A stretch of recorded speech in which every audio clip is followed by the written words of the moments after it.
ನಮಸ್ಕಾರ ವೀಕ್ಷಕರೇ, ಭಾರತದ ಚುನಾವಣಾ ವ್ಯವಸ್ಥೆಯ ಇತಿಹಾಸದಲ್ಲಿಯೇ ಅತಿ ದೊಡ್ಡ ವೋಟ್ ಚೋರಿ ಆರೋಪ ಕೇಳಿಬಂದಿದೆ.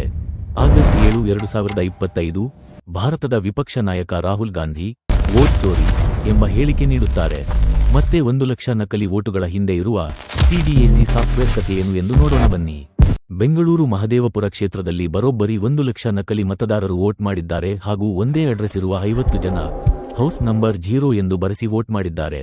ಹಾಗೆ ಹರಿಯಾಣದ ಎಲೆಕ್ಷನ್ನಲ್ಲಿ ಬರೋಬ್ಬರಿ 25 ಲಕ್ಷ ನಕಲಿ ಮತದಾರರು ವೋಟ್ ಮಾಡಿದ್ದಾರೆ ಎಂದು ಹಾಗೂ ಬ್ರೆಜಿಲಿಯನ್ ಮಾಡೆಲ್ ಮಹಿಳೆಯ ಫೋಟೋ 22 ಬಾರಿ ವೋಟರ್ ಲಿಸ್ಟ್ನಲ್ಲಿ ಬಂದಿದೆ ಎಂದು ಹೇಳಿದ್ದಾರೆ. ಆದರೆ ಇಲ್ಲಿ ಮೇನ್ ಪಾಯಿಂಟ್ ಏನು ಅಂದರೆ CDAC software, centre for development advance computing. ಈ ಸಾಫ್ಟ್ವೇರ್ ಕೆಲಸ ಏನು ಎಂದರೆ ವೋಟರ್ ಲಿಸ್ಟ್ನಲ್ಲಿ ಫೋಟೋ ಸೇಮ್ ಇದ್ರೆ ಅಥವಾ 2 ವೋಟರ್ ಕಾರ್ಡಿನಲ್ಲಿ ಒಂದೇ ಫೋಟೋ ಇದ್ದರೆ ಆ ಕಾರ್ಡ್ ವೋಟರ್ ಲಿಸ್ಟಿಂದ ತೆಗೆದು ಹಾಕುತ್ತದೆ.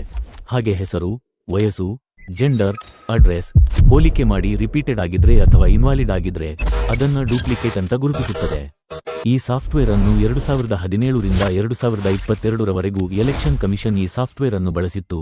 ಅದರ ನಂತರ 2023 ರಿಂದ 2025 ವರೆಗೂ ಬಳಸಲಿಲ್ಲ. ಈ ಸಾಫ್ಟ್ವೇರ್ ನಿಲ್ಲಿಸಿದ್ಮೇಲೆ ವೋಟ್ ಚೋರಿ ಶುರುವಾಯಿತು ಎಂದು ರಾಹುಲ್ ಗಾಂಧಿ ಹೇಳಿದ್ದಾರೆ.